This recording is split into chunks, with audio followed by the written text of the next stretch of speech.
kelompok 5 mata kuliah diplomasi akan mempresentasikan hasil kerja kami yang berjudul PBB dan Diplomasi Preventif.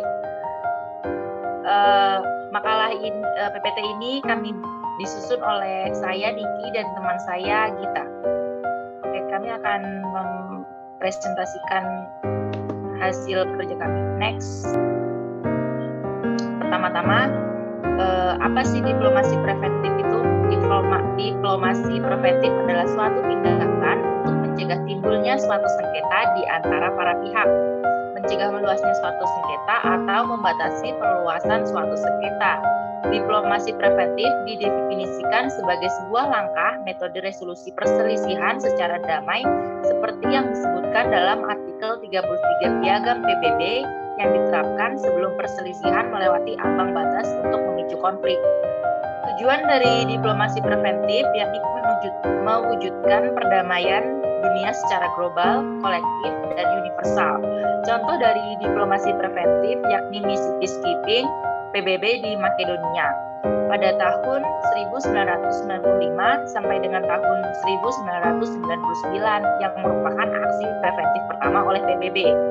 Contoh lain yaitu di Sierra Leone, integrasi PBB Peace Building Office membantu mencegah eskalasi potensi kekerasan setelah ketegangan antara pemerintahan dan partai-partai oposisi di tahun 2009. Nah, peran PBB dan tindakan yang diambil ada banyak. Dalam proses perdamaian yang jejak rekamnya meningkat pesat sejak berakhirnya Perang Dingin, meskipun power PBB menurun pada Perang Dingin. PBB juga melakukan beberapa penanganan untuk mengatasi Perang Dingin, khususnya pasukan perdamaian dan peranan PBB sebagai mediator dalam menangani konflik. Saat menangani perdamaian internasional, PBB menjalankan misi mediator untuk negara yang bersengketa. Sedangkan dalam konflik bersenjata, PBB melakukan gencatan senjata. Jalan lain untuk menyelesaikan konflik juga dengan memberikan sanksi. Adapun beberapa bentuk sanksi yang pernah diberikan adalah embargo militer, ekonomi, pelarangan terbang dan pelayaran, dan isolasi diplomatik. Next. Oke, upaya PBB dalam mengatasi konflik akan dijelaskan oleh rekan saya. Pada kita, saya persilahkan. Terima kasih atas waktunya. Saya akan melanjutkan presentasi dari kelompok kami, yaitu upaya mengatasi konflik pasca Perang Dingin.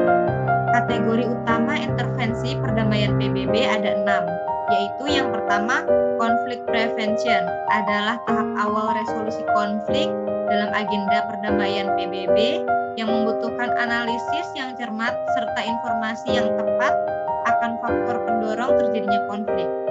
Yang kedua ada peacemaking. Menurut definisi dari Sekjen PBB, berarti aksi untuk membawa para pihak yang berperang menuju kesepakatan, khususnya melalui cara-cara yang damai, seperti yang dinyatakan dalam bab 6 Piagam PBB. Dengan kata lain, penyelesaian damai atas pertikaian.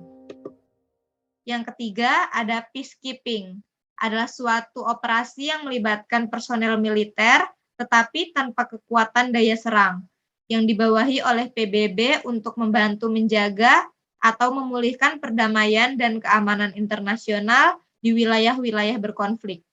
Yang keempat, ada peace building, merupakan suatu aktivitas untuk menciptakan suatu perdamaian setelah konflik berakhir dan upaya agar konflik tidak terjadi lagi di kemudian hari.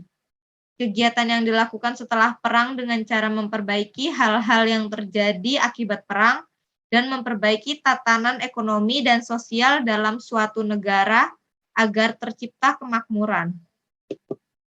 Yang kelima ada peacetime operation, operasi dalam menanggulangi bencana alam dan sebagainya. Secara umum dapat dijelaskan bahwa upaya peacetime operation memiliki keterkaitan dengan upaya peace building PBB.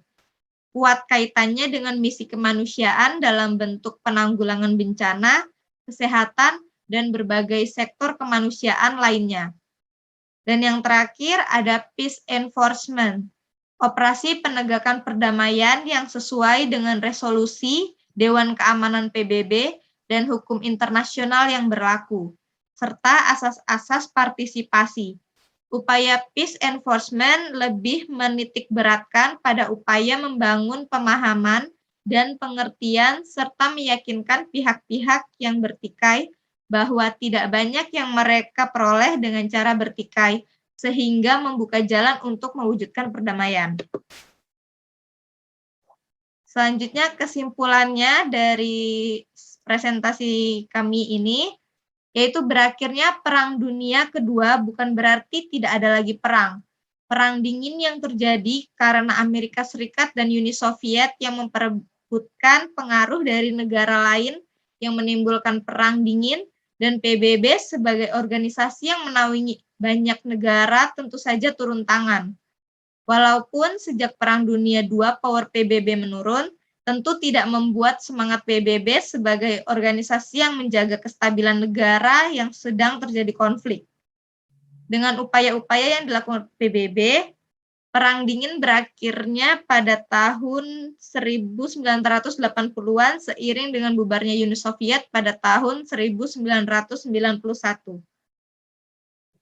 Sekian presentasi dari kelompok kami, kurang dan lebihnya mohon dimaafkan. Sampai jumpa pada presentasi-presentasi selanjutnya, dan terima kasih. Terima kasih. Dadah. Dadah.